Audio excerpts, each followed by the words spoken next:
Yeah, thank you so much for having us, and obviously, stoked to share the release with you early, and sick you even listened to it and wanted to do this with us. So very much so appreciated. Dude, of course, this Wisconsin scene is amazing, and I'm, being 4 hours away from like the edge of it. Like, I wish it was closer. That way, I could experience it every day. Like, everything that's going on in Wisconsin is just fucking amazing. It's Yeah, crazy. it's crazy right now. Like so many bands are just dropping just banger releases. It's all coming out of Wisconsin. Like, it's nuts. Yeah, Yeah. and I don't think there's ever been I don't know, it's just like you see all these like great bands coming out of the frameworks like never before around here, and it's super admirable. then I know we'll talk about it in the podcast, but got to give a quick shout out to Brady. I mean, we're recording on the day that Thumbs Up turns 4, Yep. and I feel like he's been a big contributor to the scene that's happening in Wisconsin. So got to give him props, which we'll give him props again in the episode, but Yeah. give It's him in the crazy that intro too. it's been 4 years, and I don't know. Brady has done so much for all of these bands and is one person and just makes it all work somehow. And yeah, I don't know. Love that motherfucker so much. They're doing God's work right now. They're gonna be my roommate Yeah. Oh in like yeah. a month. Yep. Yeah. They're taking you away from me. I'm sorry. I'm sorry. It's okay. If you want, we can have like a vent period in the episode where you just like talk shit about Brady for it. Yo. Yes. I'm game, honestly. I've always crowned myself as Thumbs Up's #1 hater, like as a joke. It's been a thing for It's been a thing for a long time. yeah. You are. No, I no one I else. am. No one else no, is hating no, on him. no one else is doing it. I just Yeah. love it. Someone's got to do it. Mm-hmm. I'll do it. It's true. You got to keep him level. Don't let it go. Yeah. to Right, his head. exactly. Level it all out. Yeah, All the it's how I compliments. keep Brady grounded. Wait, are we doing it right now? Yeah, whenever you guys are all ready. Oh, okay. Oh shit. On.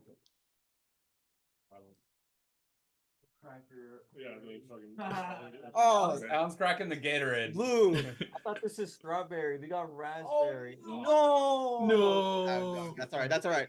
That's all right. We're rolling. Oh. All right. Ready? In 3, 2, 1.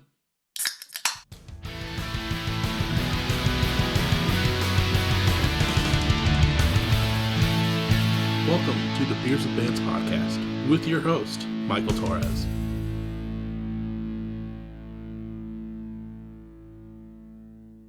What is up, everyone? Welcome back to another episode of Beers with Bands. This week, it's a long-awaited episode, a long time in the making. And Brady, I got another Thumbs Up band on the podcast. Does this make me a member yet? What's going on? But I'm sitting down with Endswell tonight. What's up? What's Hello. up? What's good, Michael? Oh, Dude, I'm so stoked on this episode. You guys have a lot of things cooking. It's been a hot topic for a lot of people that have been paying attention to the Wisconsin scene. Everyone's been waiting for this EP, and it's finally here. It's finally out. So I'm really stoked to talk all about it. But before we get too far, can you guys go around and kind of say who you are and what you do in Endswell? You first. oh, okay. I'm Kyle. I play guitar in Endswell. I'm Louie, and I also play guitar in Endswell. I'm Maxwell, and I do vocals in Endswell. I'm Alan, and I play drums. I'm Luke, and I play bass. Hell yeah. And one cool thing about this group is, I mean, you kind of put it in the email too, but everyone knows about it. How you guys are kind of like this super group of members that have come together from all these various bands in Wisconsin, and it's. I mean, we talked about this before it started. That like Wisconsin is like putting out crazy things to see another band kind of get formed in the mix is just amazing to see. So I'm super stoked that we're doing this. For people that might not know a lot of backstory about Endswell, though, I kind of want to start at the beginning. Like, how did the five of you get together to become Endswell? Oh, just met on Craigslist. It's all Craigslist posts. That's History. that is the That's a hot topic. We were a part of a band, and then that band broke up due to unfortunate circumstances. And Alan, Kyle, and I decided to keep going.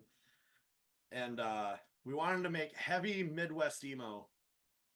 Yeah, like literally we were all in shambles when that happened, and we were pretty much ready to just call it quits on playing music or that project together at the least. Or just in general and do our other projects or whatever it was going to be.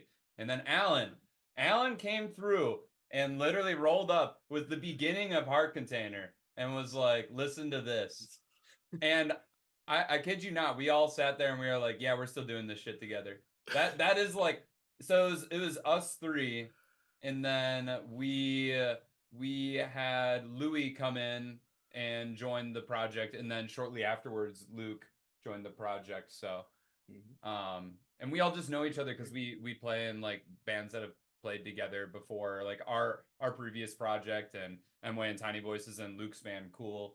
I don't know, so we're all just, you know, friends, and just made sense to some extent, and I don't know.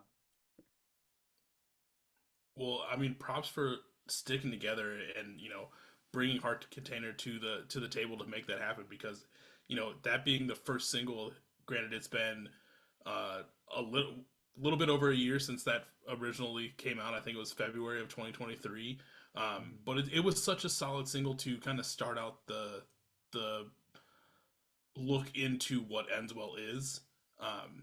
And you know, a lot of people have been riding that wave for this last year, waiting for, you know, what's next, and I'm really stoked that it's finally here. We can say, you know, Keepsake, the debut EP from Endswell, is finally out.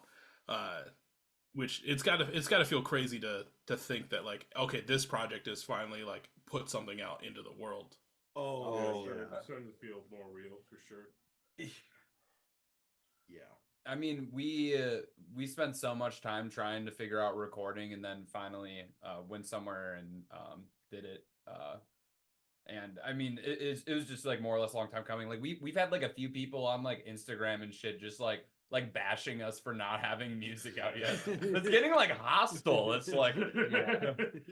Pretty much. We don't care that you're playing a show. Drop a release. Yeah, there's like drop music, and we're like, geez, okay, like I get it. It's been over a year. We're trying. There's stuff that goes into it. Yeah, we're like, we want it to sound good. Yeah, because I think on when Brady was on, it might have been during the episode or right afterwards when we kind of were bullshitting, where we, you know, got on the topic of like some of the upcoming releases. We were talking about Endswell, and I was like, dude, what is going on there? Like we've all been waiting. We're ready. What's happening? And obviously, you know, he had to remind me, like, you know, like there's Tiny Voices, there's Emway, there's Cool. They're in other projects. They take time. Obviously, Emway's putting out that full length at the kind of like the same time.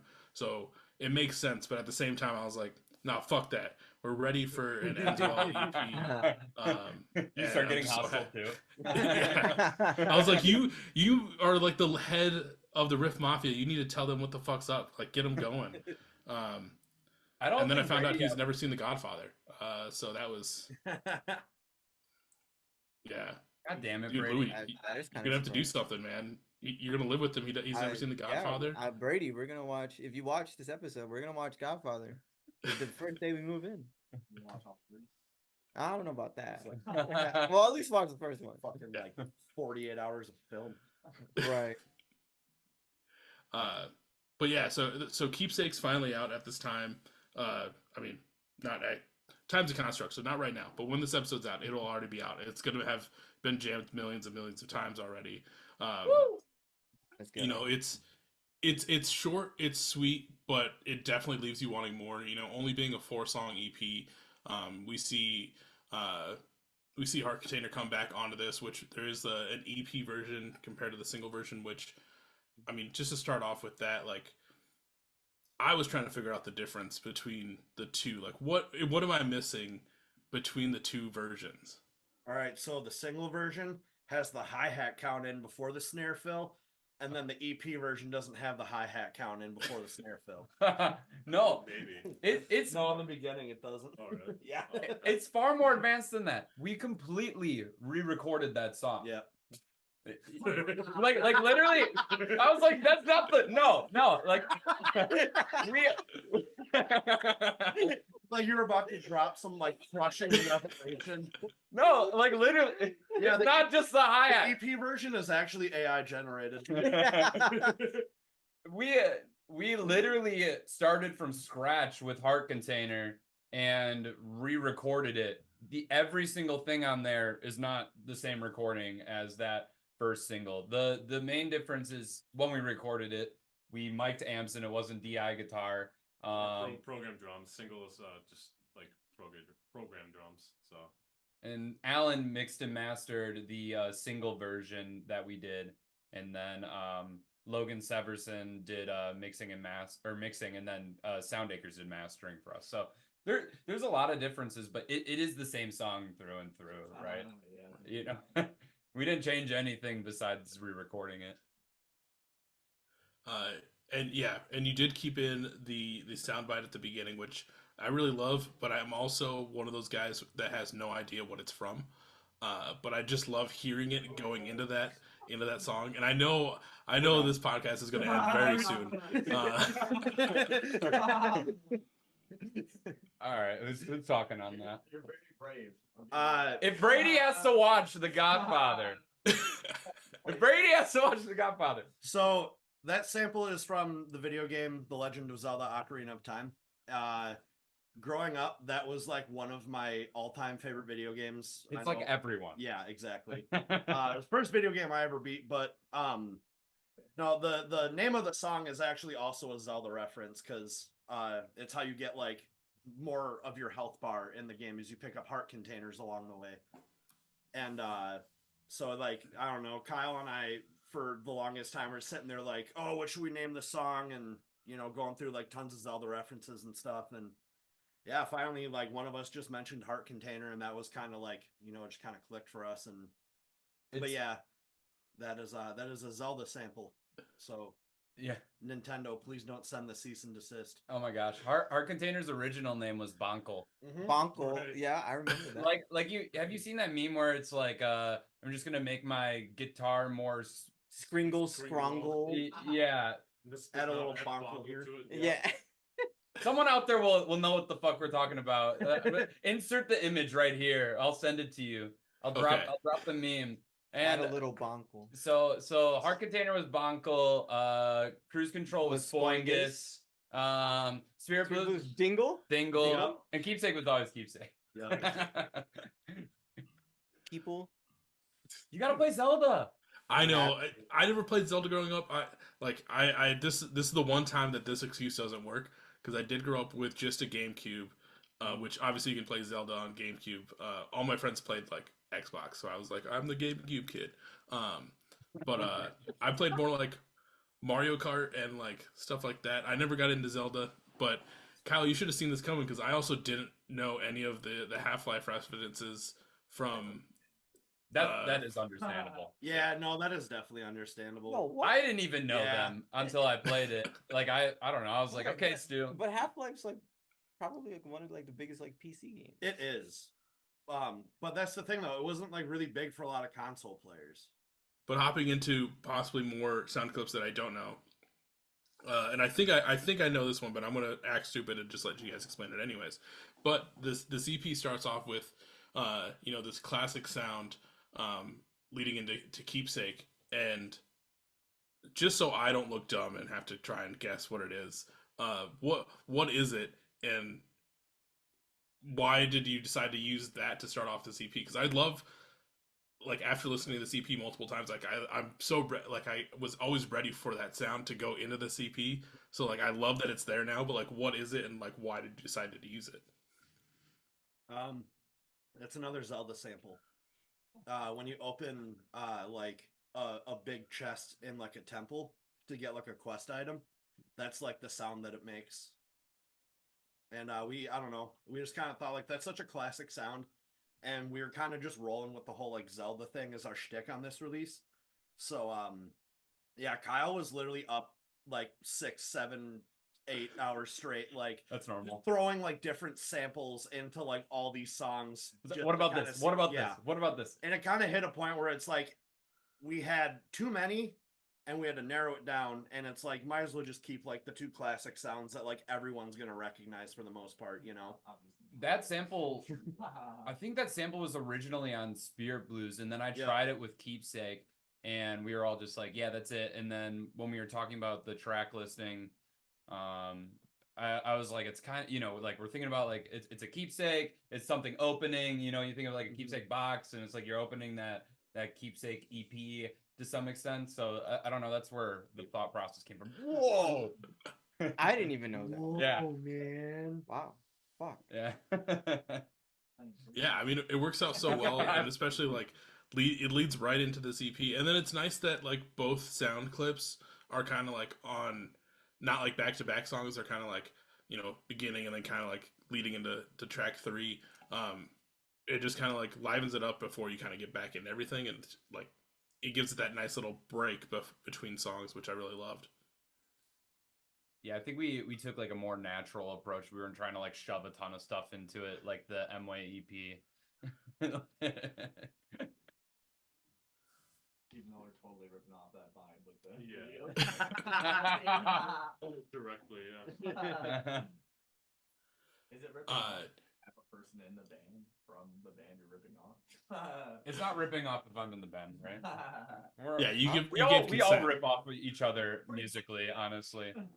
It's crazy. I mean, shit, like half the riffs that I try to write for Endswell nowadays just end up sounding like almost carbon copies of stuff that's on the MWay LP. Dude, I've written an M-Way riff like 3 times. I'm like, oh, it's just.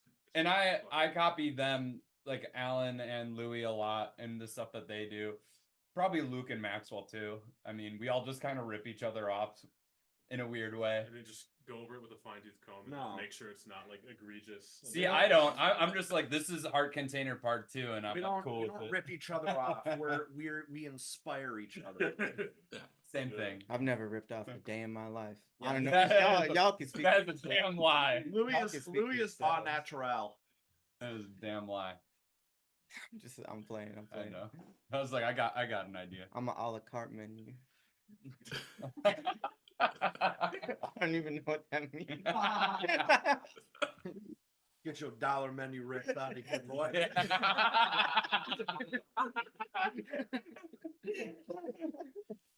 Oh my god. Kind of going back into, you know, obviously this EP we see kind of a year and some change after the initial Heart Container release.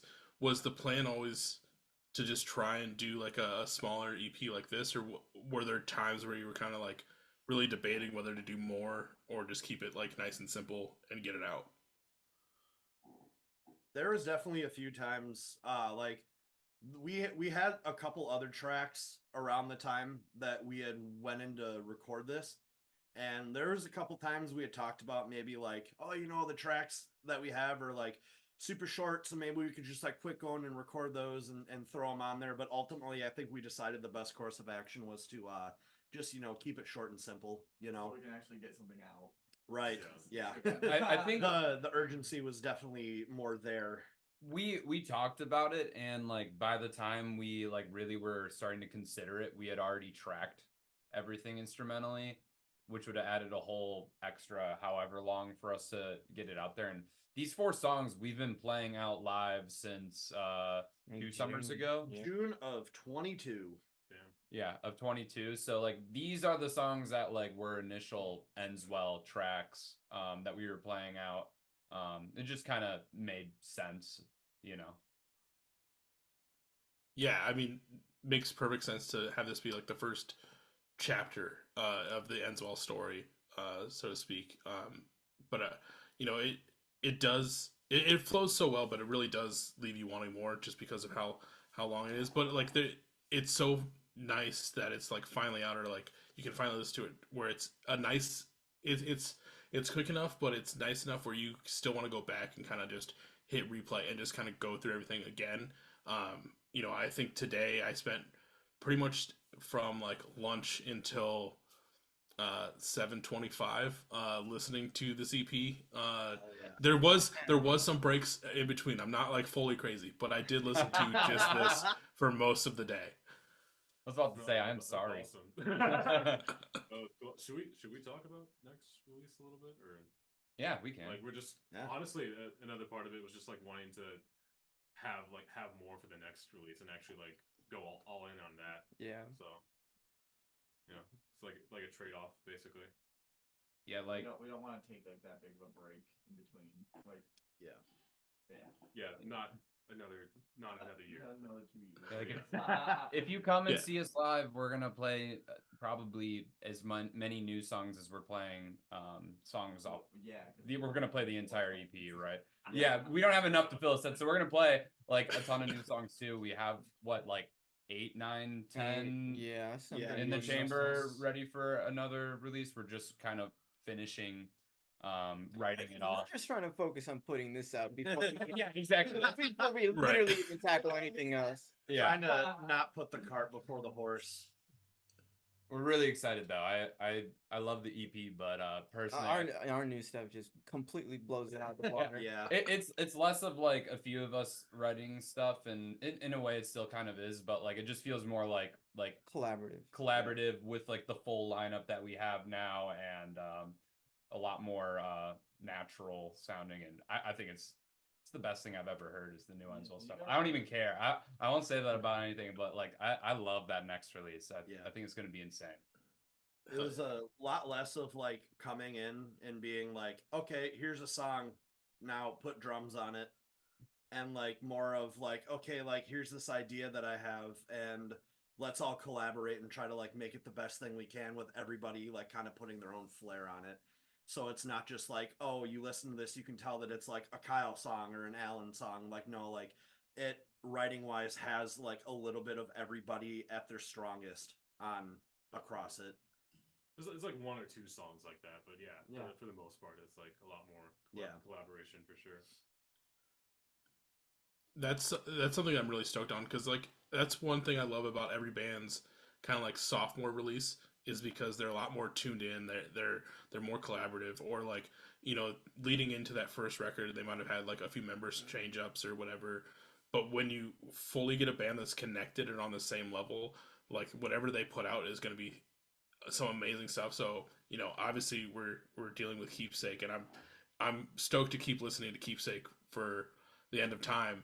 But I am definitely stoked to see what the 5 of you put together to follow this up and see where it goes from here. Thank you. Yeah, Thank you. I mean, that's like, I don't know. We're all like such close homies with each other, and like we always kind of said that if like someone in this lineup were to like leave or something, that would probably be like the end, because like I don't think there's like any one person in this band that is replaceable just because of like the chemistry that the 5 of us have.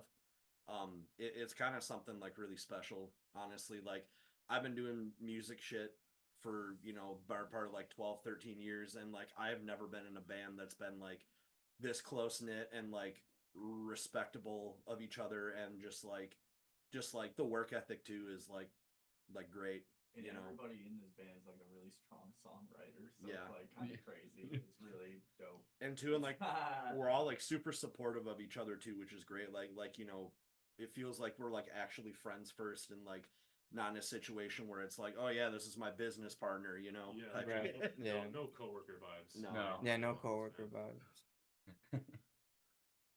Why are you laughing at me? No, I disagree. No. Kyle's trying to be a coworker right now. Why are you looking at me? I just wanted to do that. Kyle's giving me the you. Oh, stop. I do this thing with Louis where I'll look at Louis, and then Louis will be like, "Why are you looking at me?" Because you always give me the kind of like the like okay, like like when like a dog why are you laughing? Like, when like a dog is guilty, they like do something wrong, and they kind of give you like the It's like that meme. what meme? The dog that's Oh yeah, that's literally yeah.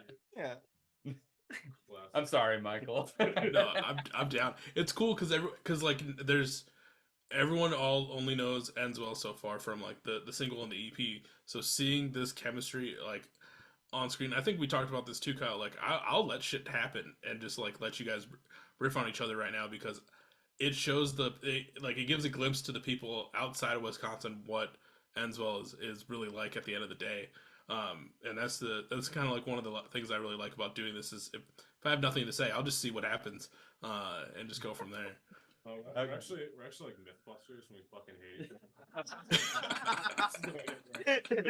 other. You don't want to know what we're really like, Michael. No, you don't. We're putting You it on- don't. Y'all. You should see these motherfuckers. Wait, can we swear? Yeah. You should see these motherfuckers at practice.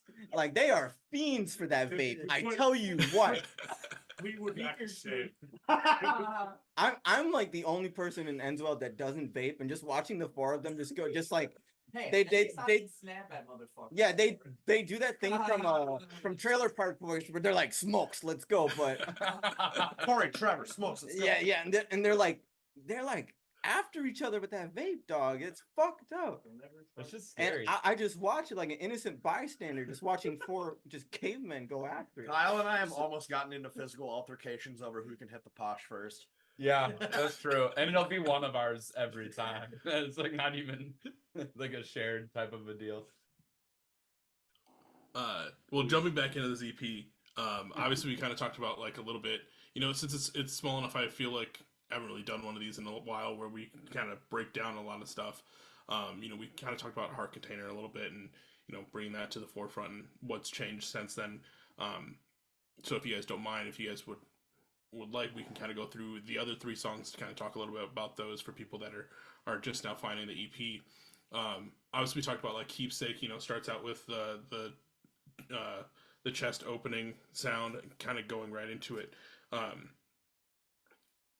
trying to think how do I want to word this. Like, kind of break it down for me. Like, what's this song? Like, how does it feel to like get it pen to paper to vocals and all, and to its endpoint? So that is actually a song that predates Endswell by about 6 years. I wrote that song in 2018 for a project that Alan and I used to be in that went under like various names. We didn't really ever release anything. I think we played like 3 shows and then broke up. But it was one of those songs where I kind of like brought it to the rest of the band and I was like, hey, like, what do y'all think about using this? And they like, fell in love with it and they're like, yeah, we have to use it. And I don't know, I kind of write songs like in a weird way structurally sometimes, and it was a bitch and a half trying to get these two to play it the way that I wanted them to play it. I think I actually ended up tracking part of it on guitar on the EP. There's video of it. There's song how to figure out. There's video of it. Yeah. We were just like, you fucking do it then. Yeah, I don't know. And I like to write like weird strum patterns and stuff, and I'm like very peculiar about them being played the way that I write them. And it's crazy because they'd be playing like twinkle riffs all the time, but Simple like The easiest song on the release was like the hardest one for us initially, which was I just don't get it. I don't get it. Well, and it was kind of weird too because that song was only written with one guitar in mind. It's like the same 4 chords played for like 2.5 minutes. Yep. And it just gets confusing. Pretty much. Yeah. Like, Yeah. I'm like, you have to sing to it when we play it, otherwise I just get lost. Yep. Yeah, I think I actually did have to like do vocals for y'all while we were tracking it to some degree. Yeah. Yeah, he did. I had to like stand there with a harmonica microphone and fucking like full track vocals.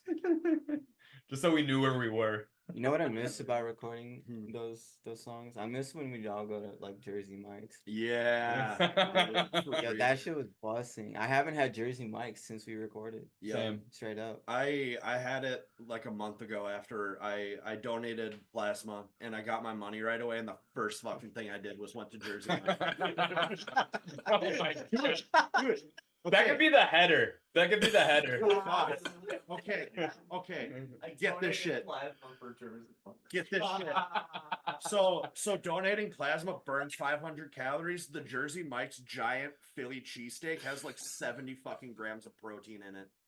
So I was just like maxing on that shit. I put that shit down and I was like, I could eat another one. It's really easy to drop like $30 at Buffalo. Oh yeah. Oh, I yeah. really wanted to get a cookie, but bumping the $20 up to like $22 was just It was too much. I couldn't justify it. Oh my gosh.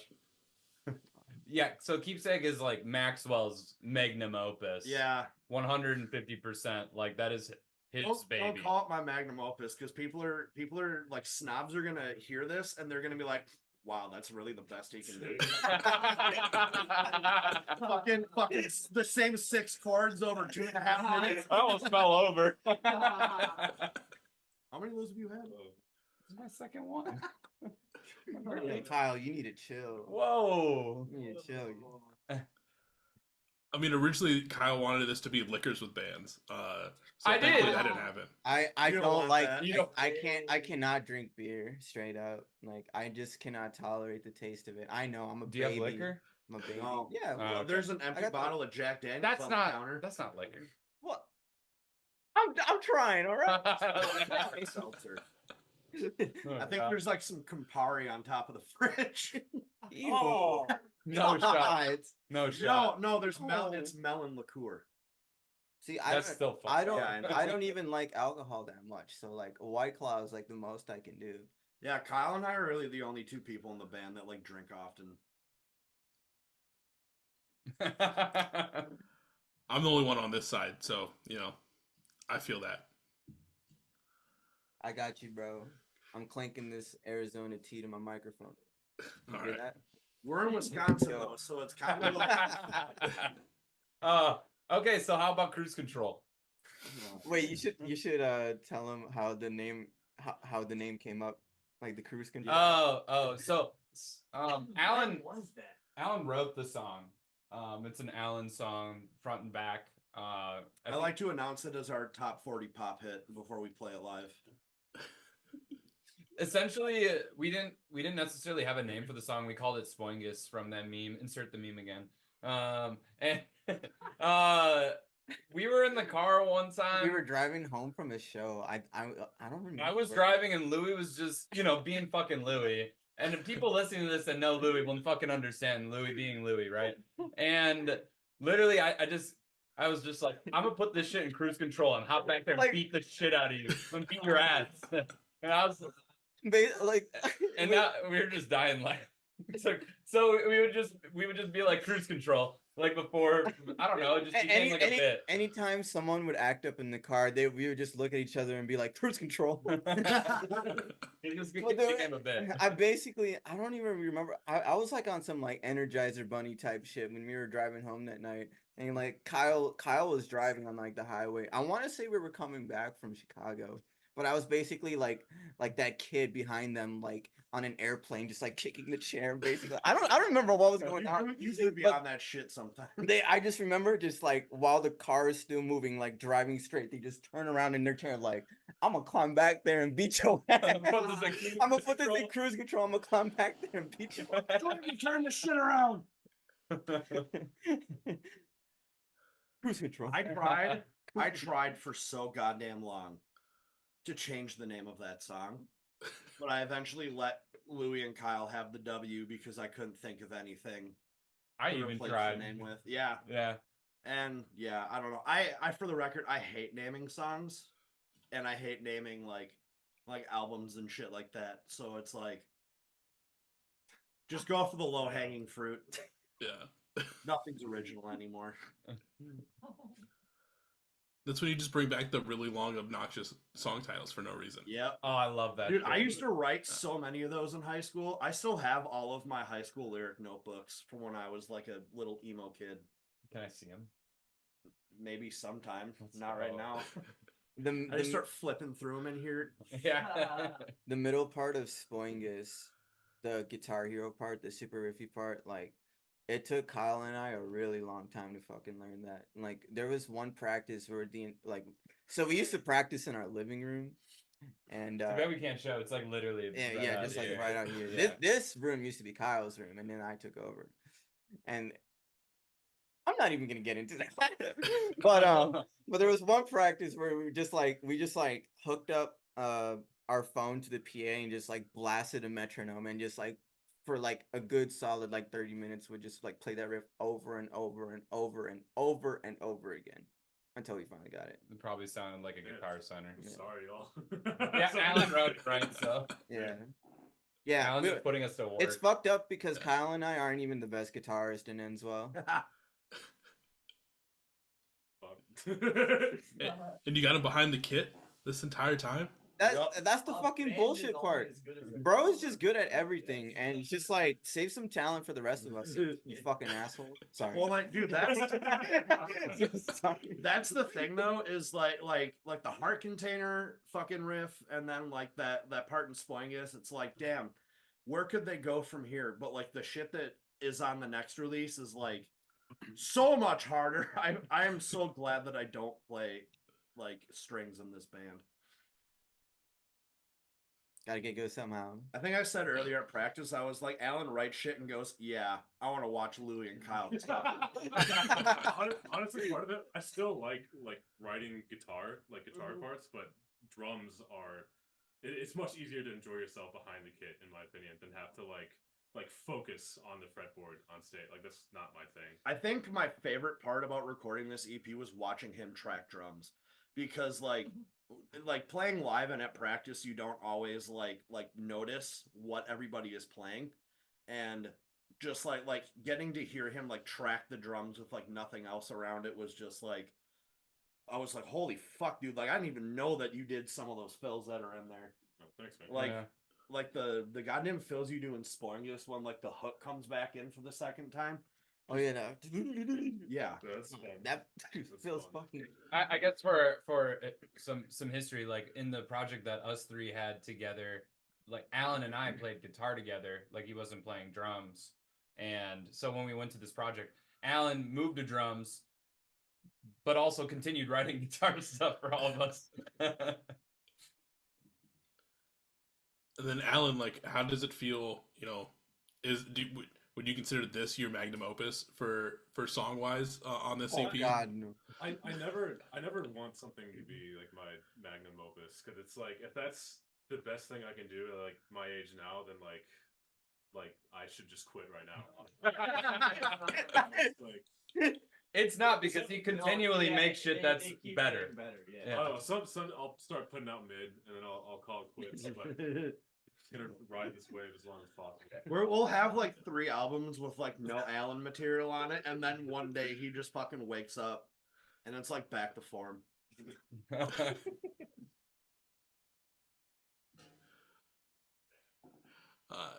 So obviously, you know, that's Cruise Control, or Spoigus as you guys refer it. And then, you know, the EP ends off on Spirit Blues, which I feel like is like a great song to kind of like end off on. Like I know you kind of hinted at it earlier, but I really love like just the way that the tracks are set up. It flows so well between each other, and like it just makes it that like you're listening to it makes it so much easier to do that too. Like it just the flow of it. I know I just rambled there. It sounds like I'm drunk, but I'm really not. This is only like my 3rd beer. I did eat supper today. It's Um, alright. Good. You're killing. Yo, talk your shit, King. Yeah. But yeah, so you know we end off on Spirit Blues, which like I said is a great track. Like what should the people know about Spirit Blues? That song was a collaborative effort between Kyle and I. So all of the songs on this EP besides Keepsake are written in open tunings, which is like to me a bunch of nerd shit. I had never fucked around with open tunings until I met, started playing with these two and, him. But no, like that was the first time I had like experimented with an open tuning. I was using the tuning that Tiny Voices uses a lot. And that was literally like Sharpie. That was literally like the first thing I wrote. It was right before I moved in with Kyle 2 years ago, and I was at my like parents' house in my old bedroom, and I had my nephew's acoustic, and I just restrung it for him, and I was like, okay, well, I'm gonna try writing something in this tuning, and that opening riff that you hear, that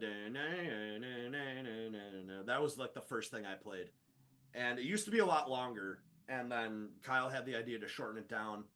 And Louis kind of came up with the whole like the big grand chords opening. that you hear, the bang, like all that stuff, and then like kind of like the first two chord progressions I wrote, and then Kyle and I like worked out the rest of the song essentially.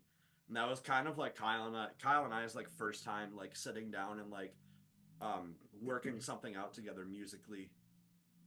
I have a video on my phone when we didn't have electricity here and we lived in Madison. And it's just me shirtless, like sweating my ass off on the porch right out here, just playing that on guitar, that opening riff. Right as Maxwell pops back in, and we haven't had electricity in a while. He goes, "We have electricity now," and I'm like, "Okay." Or I should put the video right. It's back, baby. Is it? Yeah.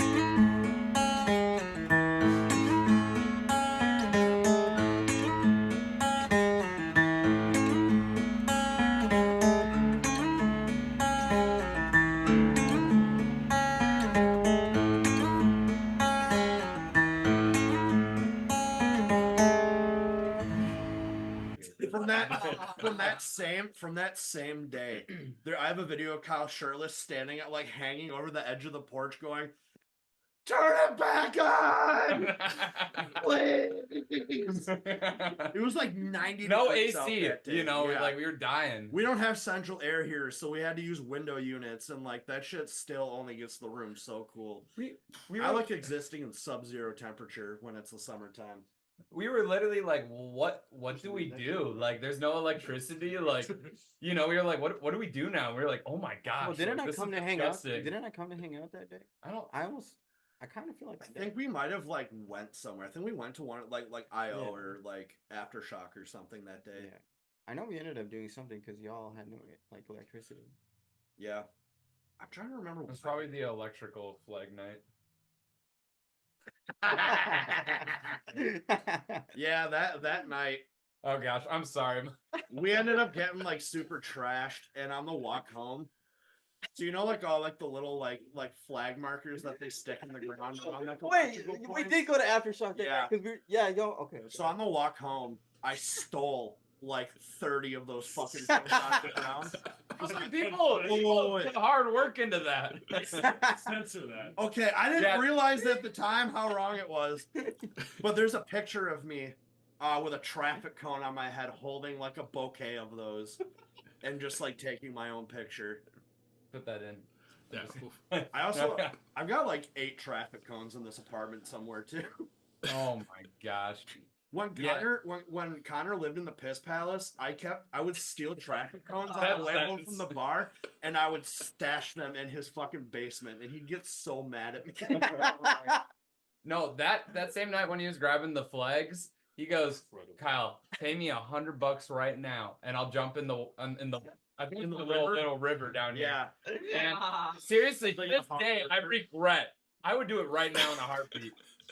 It's Dude, if you want to give me $100, I'll go fucking jump in that river. You can take a video of it, send it, and we'll like throw that in at the end of the podcast. It's tempting. Okay, maybe. It's tempting. I gotta brew on I will it. go put my swimsuit on. It can't be nighttime. It won't have the same effect. You want to know one of my favorite videos? Y'all remember how y'all announced me as part of the band, and it was the video of you. We were all hanging outside on the porch, and you just walk out the fucking and you threw it. Do we still Where did I get the toilet seat from? Someone's gonna have to start making a list of stuff we're gonna have to send to Michael here. Because like the toilet seat was like loose. Like the toilet seat was loose, and I just remember you went in, you just came out, and you're like, you said something about this toilet seat, and you just fucking. No, I think I came out and I like had it around my neck. You know, fucking shitting allowed in this house. Alan's calling someone. Oh, Axel. Oh my god. Which is heinously disgusting. Okay. I'm writing it all down. We don't get as wild anymore. When Kyle and I lived together, it was just like shenanigans constantly. There is a video of one night we were just like hellaciously intoxicated. And yep. I found the picture. I'll show. Don't show it because I'm wearing my work T-shirt. Okay, never mind. Never mind. Never mind. So we have this sectional in the living room. It used to have 3 parts, but now it only has 2. Because the first night we got it, like I said, we ended up hellaciously intoxicated, and then between our roommate Joe, and Kyle and I. Hey Joe, come here. And, we're gonna get Joe in here. So We're gonna insert him in. We're gonna insert Joe in. So like most like live pictures you see of us from like Madison sets are the photos are taken by Joe. He's an amazing fucking photographer. He just did a bunch of killer shots of Better Lovers here in Madison. But this is Joe. This is the person we're talking about. Hey, I'm Joe. telling a story of the first night we had the sectional. Oh god. And, so we have all of this on video. It turned into like a full scale like fucking WWE match in the living room. Like my buddy Evan from high school was here. He was taking video of it. Wasn't it to One Step Closer? By Yeah, Linkin dude, we Park? had Linkin Park playing off the PA. But at one point, like I'm like body slamming Kyle into the couch, and he goes, "Monday Night Raw." And, No, that was Joe slamming you down into the couch, and your friend Evan said, "I'll insert the video." I already wrote it down.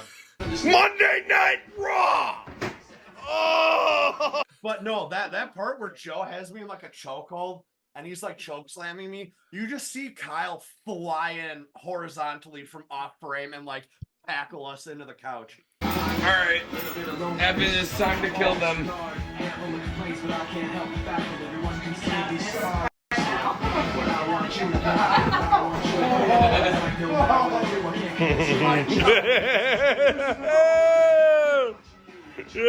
But no, so the section used to have 3 parts. Now it only has 2 because we fucking broke one part of it that night. Yeah, the entire back half just like Yep, snapped. it like turned into a futon essentially.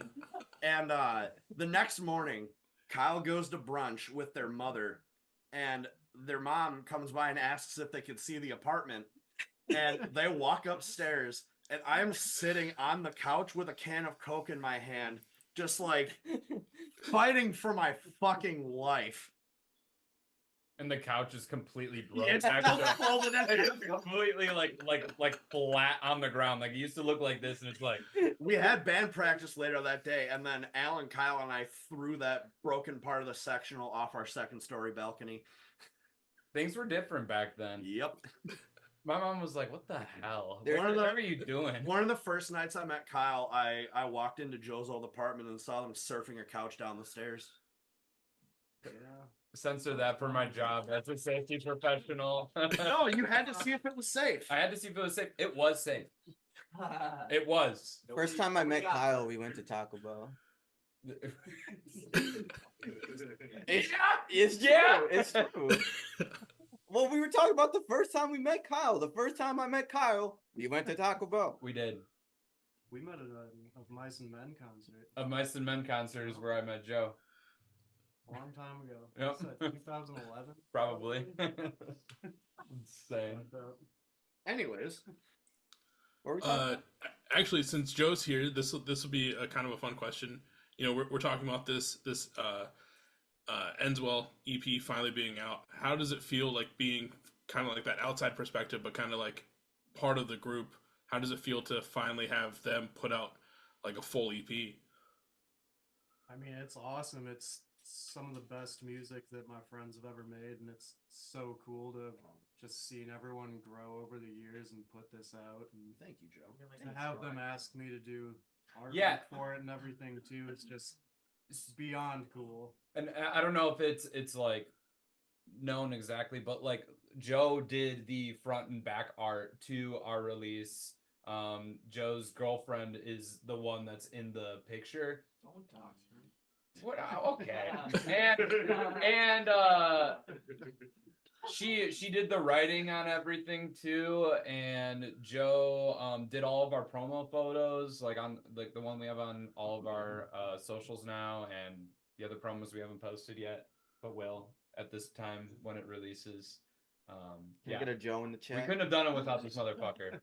Joe in the chat. Yeah, Joe in the no, chat. For fucking real though, Joe is seriously one of like the most talented photographers I've ever met. Like the dude just doesn't fucking miss. It's insane. Like I've also seen this motherfucker get into the pit with his like nice ass camera like around his neck. He's like clutching it to his chest and just like slamming into people. Literally a couple days ago, I seen you get stage dope on turns. Yeah. Face cowboy taking pictures. Yeah, I got put on my ass by a stage diver. Yeah, it's all good fun. Yeah, so if you're ever in Madison or Wisconsin, this is the motherfucker to hit up. Joe Stanton photo on Instagram. He's big time now. He got the media pass for this. They talk me up too much, but I love these guys. Not at all. With the cover art, front and back, was it kind of, did they leave it up to you to like just do fair game as to what you wanted to do, or like how did you come up with doing the picture in the front and then the kind of like the design on the back? So I was actually just walking around Oldberg Gardens, which is like a big botanical garden here in Madison, with my girlfriend, and just snapping some pictures, and went back, put them on the computer, and really liked that one. And I posted on Instagram. I was like, "This is the cover for the songs I'll never write," and turns out they really liked it, so they used it for the songs that I didn't write. Well, like, yeah, it was cool. it's honestly like super cool though to have like just the fact that like you didn't really even like take those for our release, but like the fact that we're still using them is really cool, because it's like getting to like help amplify our friends' art with our art. It's like a hand in hand type deal, and like I don't know, like that's how that shit should be. True DIY You shit. should like lift your friends up like that and everything. I don't know. It's super fucking cool. It's awesome. I mean, like we were talking about earlier, like this whole Wisconsin scene is built on like this DIY mentality of helping your friends. And well, not just the Wisconsin scene, but like everywhere. But like Wisconsin is one of those scenes right now that's just blowing up and doing amazing things. But it's awesome to see it happen, and the way that these the cover art came out, like it's so cool, especially thinking like you said, like it wasn't ever meant for this EP, but it ended up being for this EP, and I feel like I can't think of this EP without it now. That's so cool. Yeah, same, honestly. That's crazy to me. And I know we've kind of been jumping around a lot in this last probably like hour for everyone that's powered through it, which obviously you should still be powering through. But is there anything we might have missed between like Endswell, Keepsake, that you want the people to know about? Moment of silence. Yeah, I gotta put my cranium to the test here. I think the main thing is depending on when this is coming out, we're going on tour with it's like 5 days with Red Sun and Blind Equation, Hey I Love You, and Flyover States. They were nice enough to allow us to just hop on that. I just hit them up and I was like, what the hell are y'all doing on the way to Faux? And yeah, that's how that all happened. And if you're in those areas, Milwaukee, Chicago, obviously Coachella, Indy, wow, okay, it's only 4 days. It's not even, it's 5 days, but it's 4 days. 2 of which we get to go home and sleep in our own beds afterwards. You already know. And Wait, yeah, we're driving home after check us Chicago? out. No, Come I out. forgot. Check the other bands out. If you don't fuck with us, I don't care. Like just come out. I mean, there's tons of really good bands on those bills. So Yeah. When I saw that like tour package get announced for that little run, I was very I'm not going to Coachella this year, and I already have FOMO for that. But then seeing like the tour package, I was like, God damn it! Like another fucking thing that like I'm not going to be there for. That's also stacked. Like there's been a lot of cool things that have been happening lately with like all these tours. Obviously, Margaritaville happened, a few weeks back. Time as a Construct, that was even stacked this year. I know Louis got to go, but like everything's popping off in the right way in the DIY scene. it's scary. It's insane. It's really cool to see, though. Yeah, 100%. I'm particularly stoked about being able to hang out with Garden Home at Coachella. Just because, like, I love those motherfuckers so much, and I feel like I never get to see them enough. Yeah. and just being able to spend like 2 days hanging out with them is going to be a lot of fun. Shout out Just to along Garden with, like, Homies from Milwaukee. Everybody else, you know. Yeah. This year's lineup is sick, and I'm stoked that you guys got to be a part of it. I remember when Brady was telling me about like who all got the invite for Coachella, and I was like, damn, that makes sense, because like I had heard like this year, you know, was supposed to be the kind of the year of the first for a lot of bands that haven't been on Coachella, and it makes total sense to have you guys be part of that. I didn't group. even ask the band if they were available. Connor texted me, it was like Endswell, Coachella 7, and I said yes. I didn't even ask the band. I said yes, and then I was like, "Hey, you guys want to play Coachella?" That's kind of like one of those things where it's like You could just say yes. Don't pass that up. Yeah. You know, Yeah. that's like a no-brainer for, you know. It was really cool being like a band that just has a single out and being offered to do something like that. So Yeah. shout out Connor. Shout out Connor. Also, shout out to everybody that has continued to listen to fucking just our one song for the last year. Like Y'all the real MVPs. like within the last day and a half, we just broke 1,000 monthly listeners on Spotify. Like, I don't think that's ever happened to us, No. or No. maybe at least not since we like released. But No, it's never happened. So you know, yeah, I mean, it's like really insane. It's very like, I don't know, makes me emotional, the fact that like we put out something like that resonates enough with people that like it's our only thing out, and a year later they still fuck with it, you know. Yeah. Well, and then also on top of that, like I think you know, I saw the post earlier today, but like you're down to like at the time of this recording like 5 tapes left for this initial tape run already. Yep. So you know, like it's a lot of people, like I said at the beginning, have been waiting for this EP and waiting for you guys to do something, and they're stepping out, they're showing that they've been waiting, they're ready. it's so sick. Hey, Brady, if you're listening to this, press that shit on a 7-inch, you coward. Come on.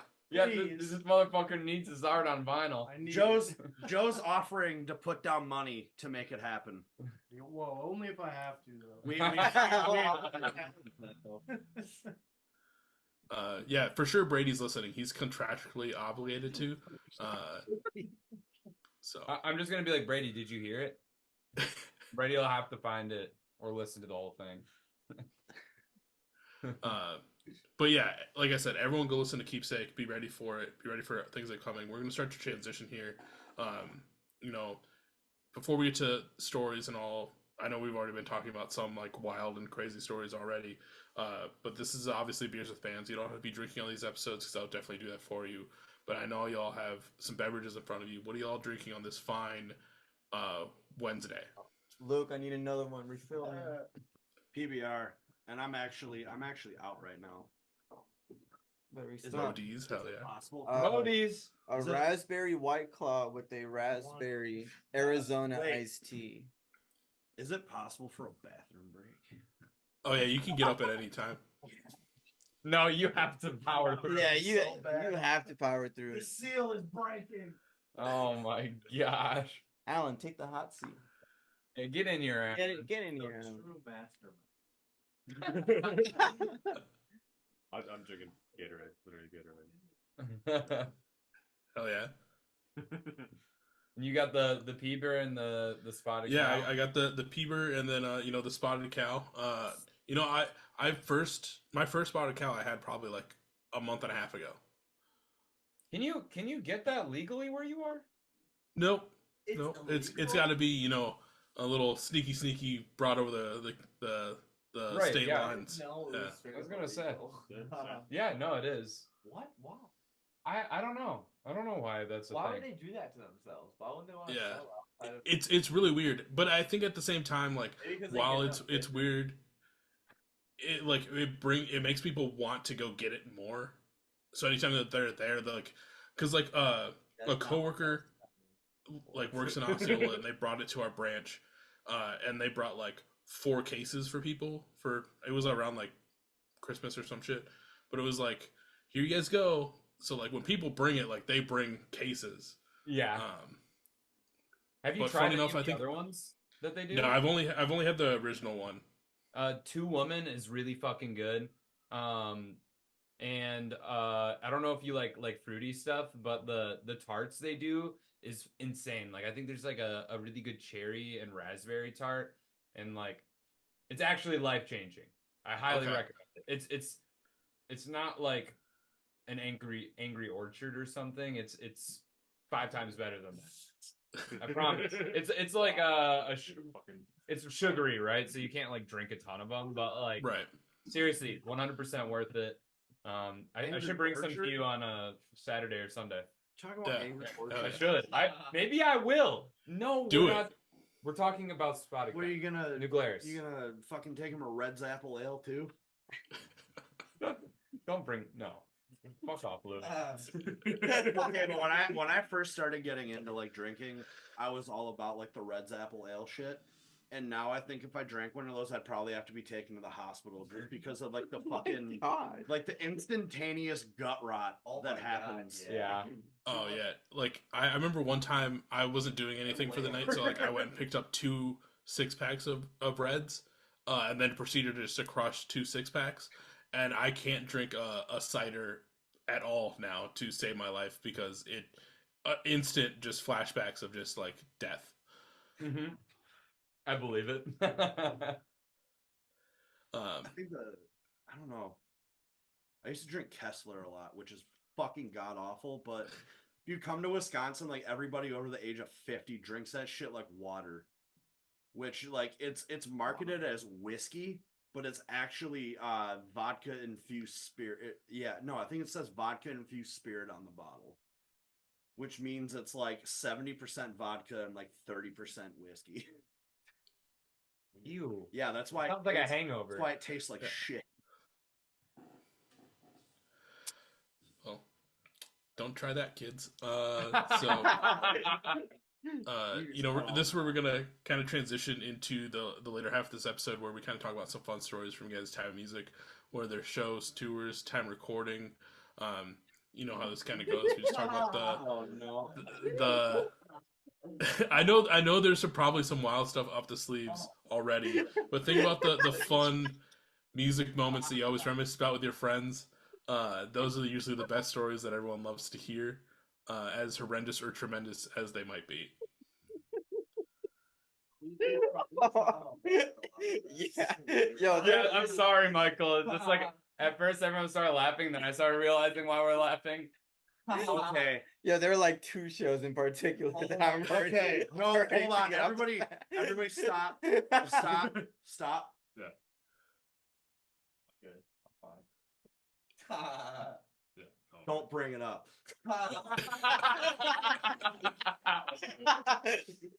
Yeah. Man, what are some I think the first show that I Wait, played- what was the question? We're just like No, you know goddamn well. laughing about that? I thought you were just talking about general, and like in general, I thought he was about to lead into a question. No, Oh, we're talking about like stories, like Yeah. fun times, Oh, like the oh, like- road, Oh, or, like yeah. Oh. recording, or the first fucking show I played with them, the bass I was using, like broke off. Like the first like jump I did or whatever the fuck, like fucking snapped off. Like I thought my strap just fell off and I could put it back on, but no, it was like completely gone. I had to ask somebody in the crowd for a screwdriver with somebody had. And then 3 months later, that same shit happened to me at the first time we played the X-Ray Arcade. I like did a jump. Our first song, my strap lock or whatever, the screw to the body just came out. So I had to play the rest of the show on my knees on the floor. You can see it on YouTube. It's on YouTube. It's on YouTube. Louis the entire set just kneeling. Well, Yeah. yeah, only kneeling for one song. shout out JJ Kaiser for asking us to play that show, and also Yeah, for JJ's recording the like shit. every single show. Yeah. And JJ in general. Yeah, Yeah. dude, He's JJ like the is savior of the scene for real. for fucking real, It's dude. the only reason my cool shows come through fucking Yeah. Milwaukee. Like he had like fucking CU Space Cowboy playing his like basement venue recently. I got my At, like, ass his beat at that house. show. It was awesome. There was another show that we played at a high school for like Yo! we played at a high school for like it was like a it was a Snoop fundraiser. So it was a Habitat for Humanity event. It was raising Yeah. money for a family in need in the area. Habitat for Humanity was building them a house, and all of the funds or like proceeds were going to the construction of the house. And it was like a soup event. So they had like soup and like they had like handmade like clay bowls and shit that everybody could like take one. And so These are one of the bowls. My cat broke mine.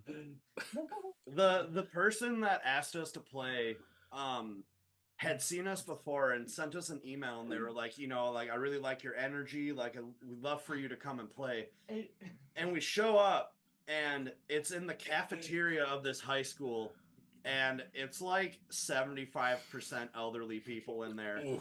I think we cleared over half of the room by the third song. The only other people that were Actually. elderly were the other bands that were Yep. playing. And like, and I don't blame them at all because we play really, really loud, but like the entire time I was like we couldn't hear anyone because we had to play so quietly. Oh, it sounded And then fucking Maxwell's just crazy. doing like idiotic, like low Like screams, gutturals. like gutturals, and people are just walking. It's so funny because just like It was awesome. within the context of the entire event, we were the only band per se. Like the next group that came on to perform after us was a fucking barbershop quartet. And then the people before us was like this like chorale director and like some doing a duet. Like it was like Yep. mostly like classical music. There was a polka group and then a barbershop quartet and then fucking us. Yeah, I And thought it was gonna be like in an auditorium or something. It was in the fucking lunch- cafeteria. Yeah. We fucked up that vibe for sure. well, Yeah. so they initially told us to play quietly because there was a bunch of elderly people in there. And right before we started fucking playing, Luke goes, "All right, turn off your hearing aids." And like, so it was kind of deceiving because the first song in our set at the time it's a song called Slow Song, and it starts out very pretty, like it's all like Very singing quiet, and yeah. it builds up into this like explosion. Louis doing this insane like two-handed tapping lead, and I just like start screaming my head off. And I think like once that hit, like I remember seeing the look on people's faces just shift. Like, what the fuck? It just happened. And then the next song we played's got like blast beats and shit. It's just Honestly, it was dope though because we played at like 3:30 in the Yep. afternoon. Yep. We got like free food and we all got to go home before like 5 o'clock. yep. Like 10 out of 10. Fucking I would do it amazing, again. We- Straight up, I'd do it again. We yelled soup fight. We yelled soup fight during Heart Container. It did not land well. No. I remember at It one, did not land. I think it was you. You were at one point. You were like, "What? The soup is up." Oh yeah, I said that. It's so stupid. Yeah, no, that was a good time. That's But, probably like, one of our best stories. I remember the workers for that event, like when we started playing, the just sheer look of panic on their face because they like didn't know what to do. They were like, what?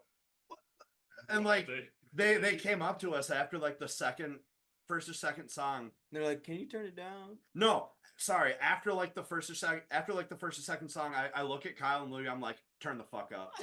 Yeah, that's Well, true. And Literally, none of us could hear each. Like it was so quiet that like you could probably hear the strings off of our guitars if you were up like watching us. Joe, I'm not even kidding. Joe was Yeah. taking photos at that show, and one of the event workers walks up to him and goes, "Hey, do you know these guys?" And Joe goes, "Yeah." And she's like, "Can you tell them to turn down?" And Joe goes, "Yeah, for sure." And then just doesn't fucking do it. I don't know. Where's some other ones? We played that Halloween show for the 1-year anniversary of Emways About That Beer I Owed Ya. Oh, when we played in the Scooby Doo costume. Yeah, we all dressed as Scooby Doo. God. I was Scooby. Alan was Fred. Kyle was Daphne. Louie was Velma. And Luke was Shaggy. And everyone was fucking miserable. Oh yeah. Yeah, well, okay, because I was wearing this skimpy ass outfit, and it was like wintertime. It was cold as hell. The dresses that Kyle and Louie had to wear were like skin tight. tight. Skin tight. My wig kept like falling off Yeah. while I was playing. But also during the Emway set, Kyle wore a giant inflatable chicken costume I was in for shambles. chicken cock. And I don't know, just everybody was so fucking miserable. Like the hood for the Scooby costume that I had just kept like going over my face, so I couldn't see anything. I don't know. Yeah. I don't know if we're allowed to talk about this, but do you remember the Lighthouse show in that one interview we were? Oh my god! I feel okay. I feel bad for. Okay, so like students from like the local like college radio station were there, and they were doing like video interviews for the bands and stuff. And this one kid, he was very sweet. He was very nice. He was interviewing us, but you could tell he was like newer to it. And we're standing there. It's like Louie, Luke, and I, and we're saying like there's Louie, me, and then Luke is like third. And the kid is like asking our names, and we had just gotten done playing, and he's like asking our names, and he goes through Luke, Louie, and I, and then just fucking skips over Luke.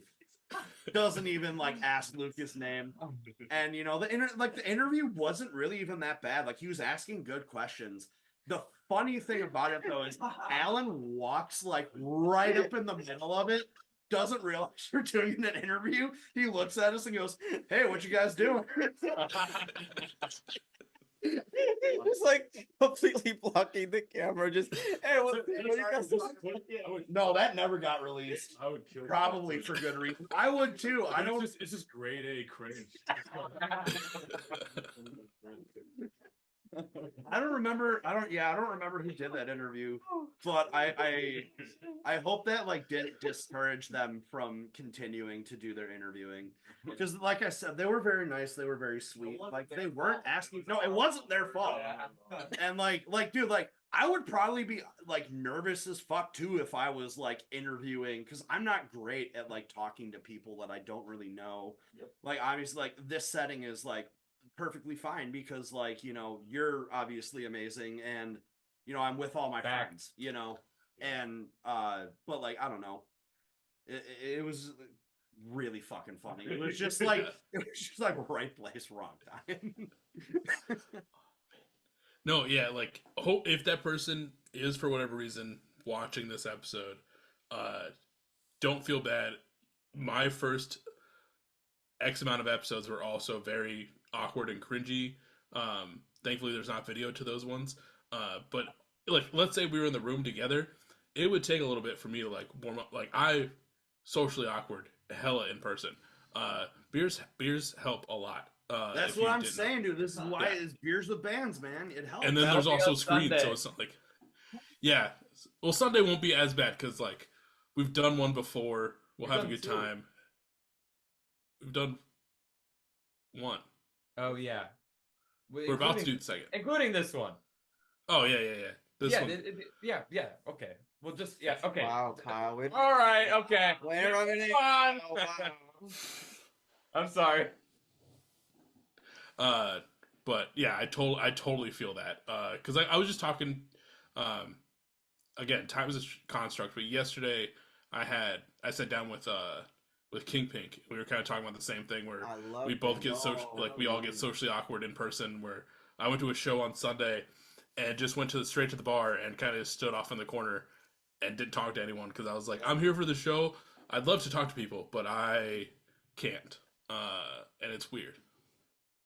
Well, yeah, because you're like half the time you're talking over house music, and then like you're like it's overstimulated to begin with, so like you're like, fuck, I don't want to come off like a fucking weirdo here. Right. And then by the end of it, you still come off as a weirdo because, like, I was wearing one of my my podcast shirts, and someone was like, "Oh, that's a sick shirt to wear. Like, that's a dope logo." I was like, "Yeah, thanks. That's why I kind of wanted to wear it." And it was just like in my mind, I'm like, "Why the fuck are you still talking?" But me on a daily basis. Kyle, you're fine. You got charisma, dog. Yeah. Kyle's like the most charismatic person. Well, actually, no, that's a lie. Stu is. Yeah. But you too. Stu is just fearless. Yeah, Stu is fearless. Straight up. Aside from Alan, Stu is the person in the music scene that I've known the longest. And our friendship... Stu of Emway. Stu of Emily. Yeah. Our friendship just gets dumber every year. It gets more and more brain dead. I swear, we lose brain cells at the same pace. But also, like, shout out Stu. Stu, at the moment of the recording this, just got his master's degree. Fucking super proud of him. He worked really hard for that shit. And it's doing with, like, nonprofit stuff, like grant writing, shit like that, too. So that's, like, huge when it comes to, like, helping out, like, the DIY community and everything, too. Shout out Stu. Yeah. Shout out to Stu. Shout out Stu. Yo, I'll drink to that. Woo! To Stu. We could literally keep you all night with stories. I don't. Yeah, I Stu know. and I know. Stu and I used to work together. We were substitute teachers. Yep. That's all I had to say. Oh, yeah. That's all I have to say. Shout out Stu. Dude, I'm sorry. I have one more story. When Louis first moved into this apartment, Oh no. we would sit there and game in our kitchen on our laptops. We would play Splitgate. And in between rounds, like, we would just be drinking. And in between rounds, we would fucking be like do push-ups. True. For no fucking We just- reason. We would try to do 50 push-ups between rounds of Splitgate. Which is not easy, because sometimes that shit's just like, game's over. All right, another match. Legendary. We do a lot of dumb shit. A lot of cases. I'm here for it. Oh, We'll have to do like a part 2 where we just talk about all the dumb shit you guys do in the apartment. Oh, we could go. But That yeah. would be like a 4-hour series. episode. Yeah. Yeah. Like the three of our bands are like super close, like Tiny Voices, Endswell, Endswell. Like we're all super close. We used to like hang out pretty often until like people moved away and stuff. Wait, has Tiny Voices done a Beers with Bands episode yet? Not No, yet. we haven't. But we should. Yo, One of these you days. I've gotta been waiting. bring up the iPass thing if y'all ever do. Oh, the iPass thing where we just like punch the shit out of. So I went. Oh. Tiny Voices and Emway did a run together last January, and I went with, and I was like filming on like my old ass like video camera, and they do this fucking really dumb thing where when they like pass through a toll and they use their iPass, they all start punching the roof of the van and going, I pass, I pass, I pass. Oh my. Why? Dude, it's so brain dead, but it's so funny. Why don't you do it? I'm gonna do it now. The Emway car is like, you would think someone fucking died in their house. Everyone's like, I don't know if I'd survive in the Emway car. I don't want to. No, you would. We're all It's just- actually very like It's comfortable. it's just normal, you know. Like we're just kicking it. Very true. It's Yeah. not like the Alan knows. Tiny Voices van where Well, Ruby see, and I yeah, are Alan- fucking just incapacitated in the Alan back has seat. now been on the road with Emway and Tiny Voices. Alan's Filling been on the drums. road with Emway and Tiny Voices more than he has with Endswell. Literally. Yo, fun fact. Every member of Endswell has filled in for Tiny Voices. That's true. That's It's true. true. It's Honestly, true. some of the most fun I've ever had playing music is filling in on vocals for Tiny Voices. The only time I ever like crowd surfed with the instrument was when I filled in for bass with Tiny Voices. I filled in for Tiny Voices on vocals for the first time at a house show, and we did a cover of "Killing in the Name" by Rage Against the Machine. And that was Yo, I fucking remember so that. badass. That was Because really like I fun. didn't even have to sing like any of the song. The whole crowd was just like mic grabbing the whole fucking time. Anyway, sorry. You're good. Yeah, we You're like good. totally derailed. As we I shouldn't have asked about substitute teaching. It was on me. I Yeah. should have known better. You know what it leads to. Yeah. Oh my God. Well, like, so I know we're starting to wind down here, and what I was trying to get to was I had 2 questions, but I'm gonna bring it down to 1 because I know the other one, if I ask it, it's just gonna it's gonna go somewhere. And No, we promise we'll behave. We'll keep it short. We'll keep it short. Keep it short. We'll keep Okay. it short. Okay. Well, Real I'll ask. short. I'll ask. We'll do both. We'll do both. You know, easy. Everyone, hands up! Hands up, hands up. So, so like I mentioned before we started recording, we're today's. Sorry, how do I want to put this? Like I mentioned before we started recording, the day that we're recording right now is Thumbs Up Records 4-year anniversary. We shouted out Brady. I said we would probably have a Brady moment to talk about all things Thumbs Up. Like I've said on a past few episodes, this is the year of the thumb. The whole roster is amazing. Things are going so well between that Wisconsin scene. Like, how does it feel to be a part of the Thumbs Up roster and to be along for this ride since you guys have been technically on the roster for like the last year and watching this all grow? It's fucking insane. Yeah. It's fun. It's fun as hell. Like, I don't know. It's like crazy because like Ben Quad used to be on this fucking label, and like now they're doing, they're doing the damn thing, like it's wild, but like it gives everybody hope too. And like I don't know, Thumbs Up is just like exponentially grown so much even in like the last 6 months. And like it's just like super fucking cool to see like everybody just like out here like fucking with bands on the label. And even it's mine. Oh, sorry. Even too when Brady is just like, oh yeah, like got a really cool phone call coming up today. It's just like, damn, that's fucking awesome.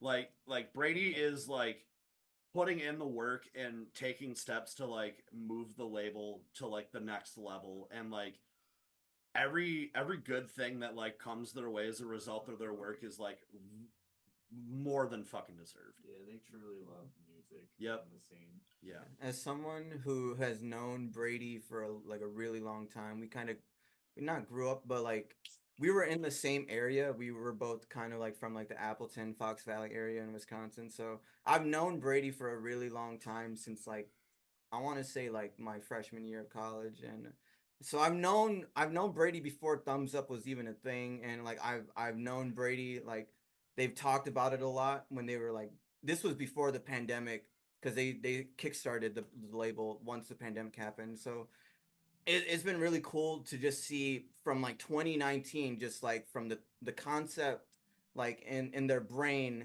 to like seeing it like come to life, and then from there have it to develop into what it's become in the past 4 years now. Like it's been really cool to see like all the growth, and yeah, I'm just really proud of Brady because I've known them for so long, and like they've had this idea, and I've been able to literally have seen the journey and like have had talks with Brady about like the next steps that they're gonna do in the label, and it's just like really cool to see. And I'm just thankful to be a part of it, and I'm sure we're all thankful to be a part of it. It's really fucking cool. Not to mention too, Brady is just like one of the sweetest fucking people. True. Yeah. Yeah. Shout out Brady. Shout out Brady. Shout out Brady. Yeah, no, I'm happy that we did that moment. But I know he went to go pee. I'm still gonna lead into this, and he's just got to hop into it when he gets back. But That's fine. yeah, it's on him. Fuck him.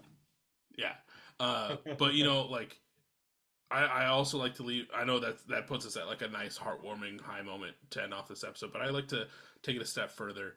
And I usually ask this question on every episode now. Is from each of your times since the beginning of you being in Endswell, what has been your favorite moment that you've experienced so far?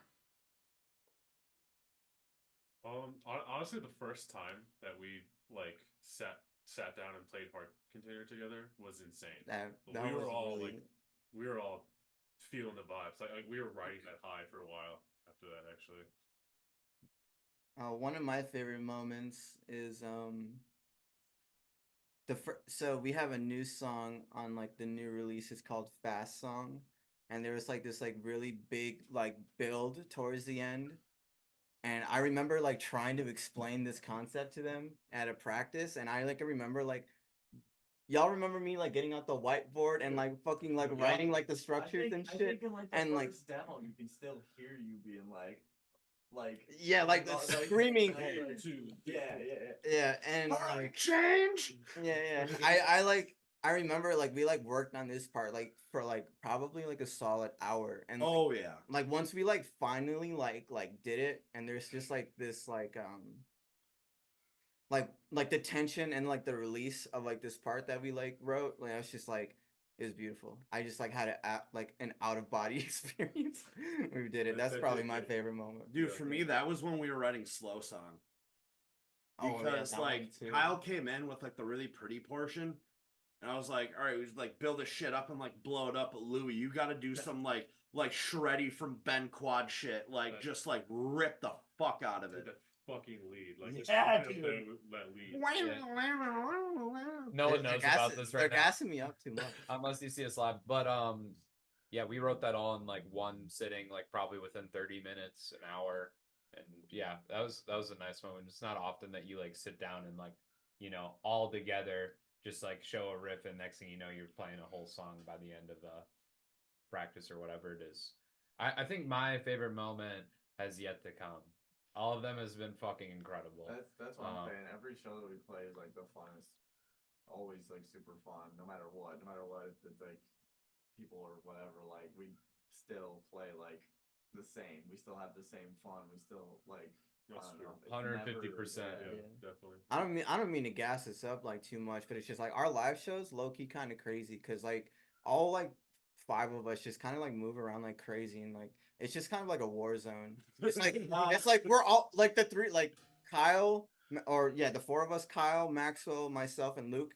Like we're all just like dodging each other's headstocks. Dude, It's a war fucked. zone. It's a fucking war zone. It's fucked. We're the chariot of emo. We're the chariot of emo. That's bull claim. I don't give a fuck. I don't give a fuck. Someone try to The battle whole, set. the whole headstock dodging thing is fucked because Kyle is the only member of this band that has health insurance. That's valid. It doesn't That's have true. I've been annihilated by headstocks, not in Endswell yet, but like many times in like previous bands that I've been in, and it's not fun. And like even at practice, I stand next to Kyle at practice. I still have to fucking be on the lookout. Yeah. Like there's multiple times where I'll actually like grab Kyle and like just fucking shove them because their headstock, even when they're like talking between songs, their headstock's like right here. It just And does our what it practice does. space is big enough for us to like. It's like either I have a gravitational pull or Kyle's just trying to like fuck with me. I got that It's thing probably a on bit of me. both. You better watch out. I've actually clocked a few people in the crowd with my headstock. I am sorry, but that's the No, game. I'm that's so kinda sorry. warranted, though. That's kind of warranted, IMO, because when you get out there during like some of the breakdowns, motherfuckers go from moshing to just like targeting you. True. Like Kyle will get like bullied in the pit with Oh, their shit. okay. Well, if I All right. Favorite moments, you guys. Yeah. Favorite moment. if I see someone that cute in the pit, I'm gonna act up too. Don't get me. Oh my Don't get me playing. No, I don't know. I think one of my favorite moments though, are the 420 show we played at the Goblin Zone. Fucking shout out Kiefer. Kiefer is fucking Shout amazing. out. The sweetest person. Ever. Like Yeah, dude, the they fucking let us fucking stay there. Yeah. like, and they were so hospitable and just very nice. literally like So sick. the most accommodating place to like have to like to be able to crash at as a band. But like we pulled up and literally within about 10 minutes of pulling up, we were playing our set. And Not even. It was like I was there earlier. Dispensary, and then we got caught up, which we just would have went. So But, we like- would've been able to play.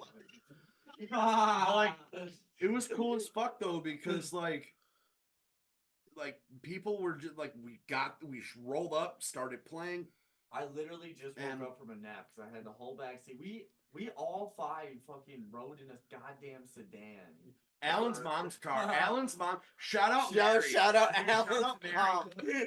She let us borrow her car, her Volkswagen sedan, to take on the road To And- Iowa, to Iowa and then to fucking Lansing. Michigan. Lansing and then to Chicago and back home.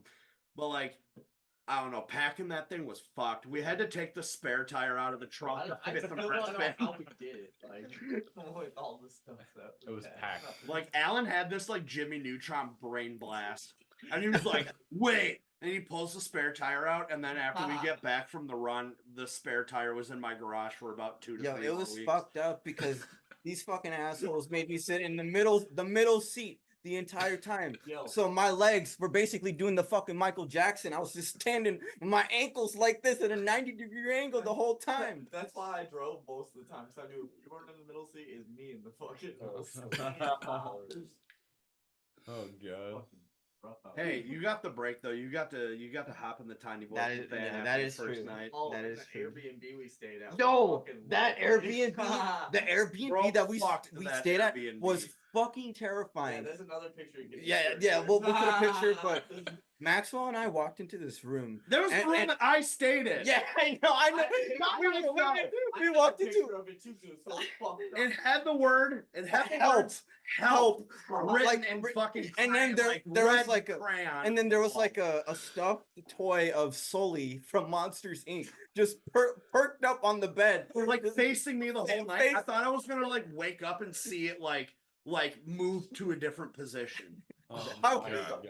I walked in and I said, "Hell no!" I'm I not gonna lie. I walked into Luke's room. I was like, "Bro, I'm sleeping with you." I'm not gonna lie. I slept with the closet light on in that room. I don't blame you. Dude, the room that Louie and Luke stayed in had like 12 Roku remotes in it for some Yeah. reason. What? I couldn't find the right. There's only fucking like- through all of them. There's only like 3 TVs in the whole house. You just can't make that up. No, it's No, you can't make shit up. I That's thought, the I thing. thought you guys were joking when you were talking about there being like ghosts and shit like in that room with the help. It says help on the wall. I was like, there's no fucking way. That And way. I woke up the next morning. I was like, I'm glad I saw this in the morning and not at night when we got here. It was just I think right to sleep. I drove longer the next day than I'd slept the night before. I was out sleeping in the bed. Wait, did Luke? The whole bit. Did you say your favorite moment yet? No, my favorite. They're all my favorite. I don't know. I don't really have a specific Fucking- probably the 420 show too, because it was like we like played a really sick like out of state show, which you know. Yeah. And the three of our bands got to play together, so that's always Yep. a good time. Yeah. I mean, all solid moments. You know, I got a, I think it was maybe Alan's moment, and it kind of got blended into a couple other moments where, you know, you were talking about the newer songs and how like there's that one of the newer songs where you guys like all just clicked and just, you know, basically fleshed out a whole song within like 30 to an hour, which as we were talking about earlier in the episode, once you see a band click like that, you know whatever they're gonna write is just gonna be fucking amazing, and that just gets me more stoked for what comes next after Keepsake. Not to say I'm not gonna listen to Keepsake multiple fucking times. Everyone should be, but I'm definitely stoked to see what Endswell has next. Because you guys, this is the first step in the door, and I'm really stoked to see just what the rest of these chapters look like. Thank you so much, Yeah, Michael. thank you so much. And thank you Thank for you. having us on Yeah, here. for It's fucking been real. so sick. Hopefully it's Like- not our last one. The most fun, like doing like an interview podcast thing ever. Seriously. Like, thank you for Dude. also just like, I mean, I'm really sorry that we kind of just like went off on a bunch of like a million different tangents, but like, also thank you because like, I don't know, these are all like my best friends in the fucking world, and like, we don't always get to like recant like memories and stories, and I don't know, it's just like, thank you for giving us the opportunity to just like laugh together and like hang out and just fucking like, you know, just have a overall like amazing time. You know, this has really been like a really special fucking thing. Hey, I'm stoked that I got to be a part of basically what it's like to hang out with Endswell at the end of the day. Like this, Well, that's you like I know, said I'm gonna earlier. get to That's my kick it favorite. in person someday. Oh, dude, for sure. But like that, like what I said earlier was like this is my favorite thing of just watching a band interact. Like, yes, there's 5 of you on that side. There's 1 of me here. So if it gets derailed, I just sit back and just wait for my moment to kind of bring it back in, and I just enjoy the ride the entire time. Whether people give a shit when they listen to it or not, at the end of the day, it's kind of for me. So Fuck you yeah. know, it's what happens. But one thing that's not just for me is Keepsake. I know that it is out there for everyone to listen to. If anyone's looking for merch, music, or Endswell in general, where can they find it? Our link tree. It's in all of our bios on our socials, and I think we might not have any merch up right now, but hopefully we do soon. Yeah, by the time this comes out. So, but yeah, you'll be able to find everything in our link in bio. Yeah. Link in bio. Yeah, link Nudes in bio. Newton bio. Nudes in bio. Maybe by the time this episode's up, Brady will stop being scared and put this on a 7-inch. Or there might be a second wave of tapes coming, because I know tapes are going to be sold out by the end of this week. Everyone go listen to Keepsake. Go follow them on all the socials. Be ready for new music, new tours. I know this episode comes out a couple weeks after Coachella, and I know everyone on DIY Twitter is going to be there to support you guys, and I wish I could be there for it. One of these days I will get to see Endswell and a lot of this Wisconsin scene in person, and I know it's going to be killer. But everyone be there, support these dudes, be ready for everything coming next. One last big thank you to Endswell for taking the time. I really appreciate it, guys. So much love, Michael. Thank you so much. Thank you. Everyone go listen to Endswell, and I'll catch everyone on the next episode. See ya. Bye.